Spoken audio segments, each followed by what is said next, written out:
Seventh class students దగ్గర నుండి మనకి స్టార్ట్ అయింది కదా మ్యామ్ చెప్పడం. సో, ఓన్లీ కాలేజెసే కాకుండా ఎడ్యుకేషన్ అయిపోయి ప్రెజెంట్ జాబ్ చేస్తూ మేమేదైనా బిజినెస్ చేయాలి అనుకునే వాళ్ళకి, ఏది స్టార్టప్ పెట్టాలి అనుకునే వాళ్ళకి ఏ విధంగా సపోర్ట్ ఉంటుంది? అదే చెప్తున్నాను నేను. మీరు నన్ను 4 వర్టికల్‌లో 2 వర్టికల్స్ హ్మ్. చెప్పాను నేను మీకు. హ్మ్. మూడో వర్టికల్ వచ్చేసి ఈ స్టార్టప్ సపోర్ట్ వర్టికల్. హ్మ్. Strategy and advisory vertical. హ్మ్.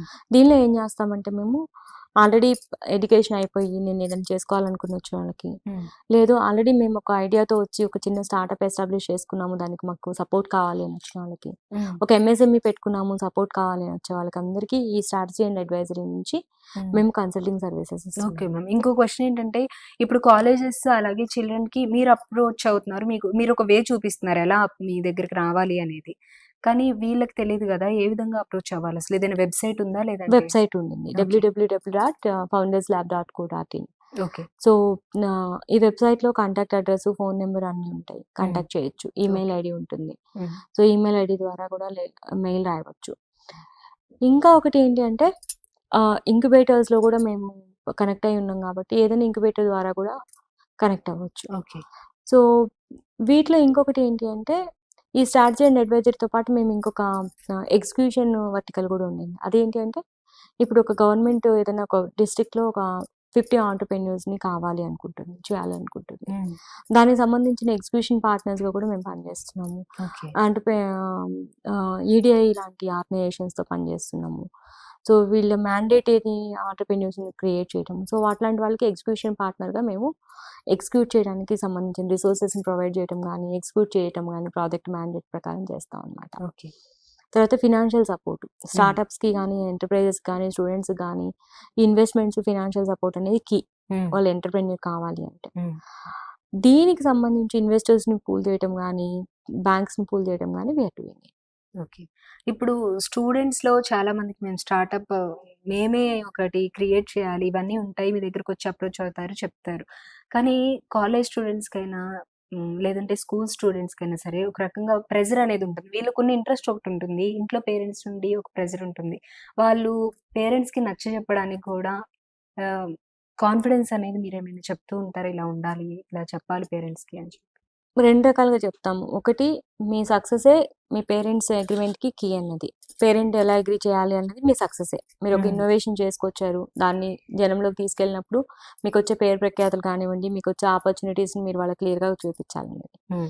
రెండోది ఏంటి అంటే ఇప్పుడు వీళ్ళకి ఆల్రెడీ ఒక ఫ్యాకల్టీయో, ఒక లెక్చరరో వీళ్ళ పేరెంట్స్‌తో కనెక్ట్ అయ్యి ఉంటారు. వాళ్ళ ఓకే. ద్వారా కమ్యూనికేట్ చేయటం గాని. మూడోది ఇంకా ఎక్స్‌ట్రీమ్ కండిషన్స్. స్టూడెంట్ రెడీ ఉన్నారు ప్రొడక్ట్‌తో. ఇంకా స్టార్ట్ చేయటమే లేటు. కమర్షియల్‌గా కూడా వైబిలిటీ ఉండింది. బిజినెస్ ఆపర్చునిటీ ఉండింది. వీళ్ళు స్టార్ట్ చేయటమే లేట్ గాని పేరెంట్స్ నుంచి ప్రెషర్ వస్తుంది జాబ్ చేయమని అన్న కండిషన్స్‌లో మేము స్టూడెంట్ అప్రూవల్‌తో పేరెంట్స్‌కి కనెక్ట్ అవ్వడానికి కూడా ట్రై చేస్తాం. ఎలా అంటే ఓకే. అసలు ఏం చేస్తున్నారు వాళ్ళు? వాళ్ళు ఏ ట్రాక్‌లో నడుస్తున్నారు? దీనివల్ల ఎలాంటి ఉపయోగం ఉంటుంది? ఓకే. అట్లాంటివి. అది ఇంకా ఎక్స్‌ట్రీమ్ కండిషన్స్‌లో ఎళ్ళటం జరుగుతుంది. కాకపోతే అప్పటిదాకా వాళ్ళకున్న ఫ్యాకల్టీస్ ద్వారానే ట్రై చేస్తాం. ఓకే. ఇంకా ఫోర్త్ ఏంటి?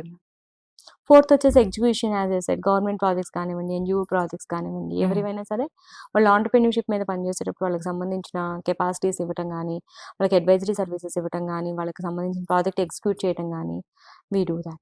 ఓకే. మ్యామ్ మీరు స్టార్ట్ చేయడం అంటే మీ ఎడ్యుకేషన్ దగ్గర నుంచి మొదలుపెడితే అసలు స్కూల్‌కి వెళ్ళడమే ఒక ఒక అంటే ఎలా చెప్పాలి? ఒక రకంగా చాలా ఇబ్బంది పడుతూ స్కూల్‌కి రావాల్సిన సిట్యుయేషన్ వచ్చింది. ఫైట్ చేసి రావాల్సినంత సిట్యుయేషన్. ఈ స్టేజ్‌కొచ్చారు కదా! ఎలా అనిపిస్తూ ఉంటుంది వెనక్కి తిరిగి చూసుకున్నప్పుడు? హ్మ్. ఒక రకంగా చెప్పాలి అంటే తెలిసిన వాళ్ళందరూ ఫైటర్, రాక్షసి ఇట్లాంటి హ్మ్. అంటే ముద్దుగా కానివ్వండి, దాంతో గాని ఒక రకంగా ఏంటంటే నాకు నేనే మోటివేటర్‌ని. ఓకే.